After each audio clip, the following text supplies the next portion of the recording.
15 मार्च 19 को एमसीजी ने एक लेटर जारी करा इंडियन ऑयल कॉरपोरेशन को, और उसमें उन्होंने डेला फेज़ 1 में चक्करपुर गांव की खसरा नंबर 611/4 ज़मीन पेट्रोल पंप के लिए अलॉट कर दी। सरकार ने म्युनिसिपल कॉरपोरेशन को कहा कि आप एक पेट्रोल पंप की लीज आउट करो। 28 फरवरी 2019 को जो खसरा नंबर 611/4 विलेज चक्करपुर में 2.25 लाख रुपए के अंदर लीज कर दी गई कि भी इस ज़मीन के अंदर हम पेट्रोल पंप देंगे।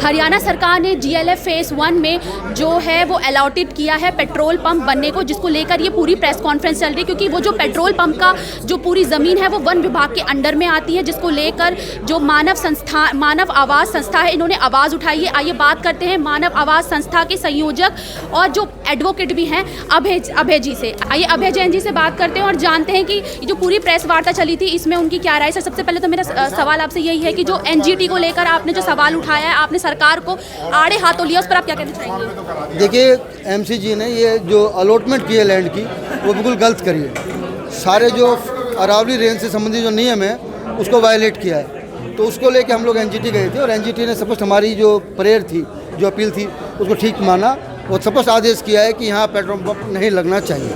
जो 2 महीने का उन्होंने अलॉटमेंट दिया है कि आगे जांच होगी, इस पर क्या कहना चाहेंगे आप? नहीं, जांच नहीं, वो तो खाली ये कहा, जांच की बात नहीं करी। एमसीजी ने अपने ऑर्डर में स्पष्ट लिखा है कि कोई पेट्रोल पंप नहीं लगेगा, और डीसी और फॉरेस्ट डिपार्टमेंट को ये कहा है कि देखा जाए कि एमसीजी ने ये इलीगलिटी क्यों करी। उन्होंने ये नहीं कहा जांच करे, स्पष्ट लिखा है कि एमसीजी ने जब फॉरेस्ट वालों ने उनको बता दिया था डिपार्टमेंट ने कि अरावली रेंज है या पेट्रोल पंप नहीं लग सकता, फिर भी एमसीजी ने ज़मीन कैंसिल क्यों नहीं करी। तो ये अब डीसी को और डिविजनल फॉरेस्ट ऑफिसर को बताना है एनजीटी को 2 महीने के अंदर अंदर कि जी हमने कार्रवाई क्यों नहीं करी। इस पूरे मामले को लेकर जब आप विधायक सुधीर सिंगला के पास गए तो उनका क्या जवाब था? नहीं, हम नहीं गए, कुछ शहर के प्रमुख लोग विधायक जी के पास गए और विधायक जी को बताया कि भाई आपने ये ज़मीन गलत अलॉट हुई है। तो इवन विधायक जी ने एक लेटर लिखा सरकार को कि ये ज़मीन क्योंकि फॉरेस्ट एरिया की है तो कृपा करके यहाँ पेट्रोल ना लगाया जाए। उस लेटर के बावजूद भी ज़मीन कंटिन्यू रही और प्रोसेस चालू रही। कौन है इसके पीछे, कुछ कहना चाहिए? नहीं, हमें नहीं मालूम कि पेट्रोल पंप किसको अलॉट हो रहा था, किसको अलॉट होने जा रहा था।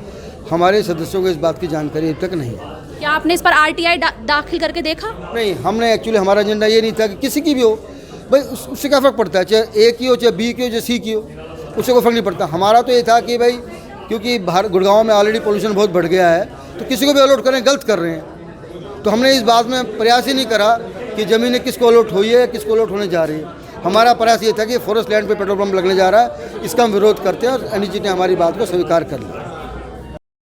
हमारे साथ मौजूद हैं मानव आवाज़ संस्था से जुड़े आरएस राठी जी। आइए उनसे बात करते हैं और जानते हैं कि इस प्रेस वार्ता में उनकी क्या भूमिका रही। सबसे पहले बताइए कि क्या पूरा मामला है और इस पर आपकी क्या भूमिका रही? देखो, हम 2019 में जब भी एमसीजी ने अलॉट किया था पेट्रोल पंप, लीज डिसाइड की थी, तभी से हमने टेकअप किया था।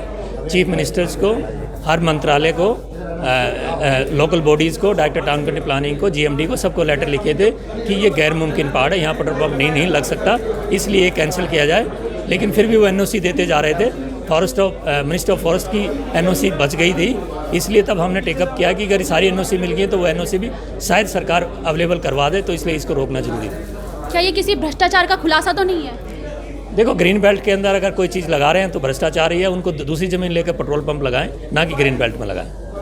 सर, आगे क्या जवाब आया है? ये आगे अब 2 महीने के अंदर डिप्टी कमिश्नर और डिविजनल फॉरेस्ट अफसर को रिप्लाई देना है कि यहाँ पर पेट्रोल पंप, रिप्लाई फाइल करना कि यहाँ पेट्रोल पंप नहीं लग सकता क्योंकि ये फॉरेस्ट की लैंड है।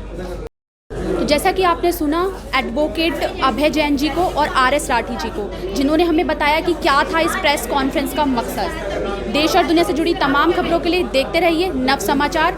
सहयोगी विवेक पांडे के साथ सपना वर्मा, गुरुग्राम।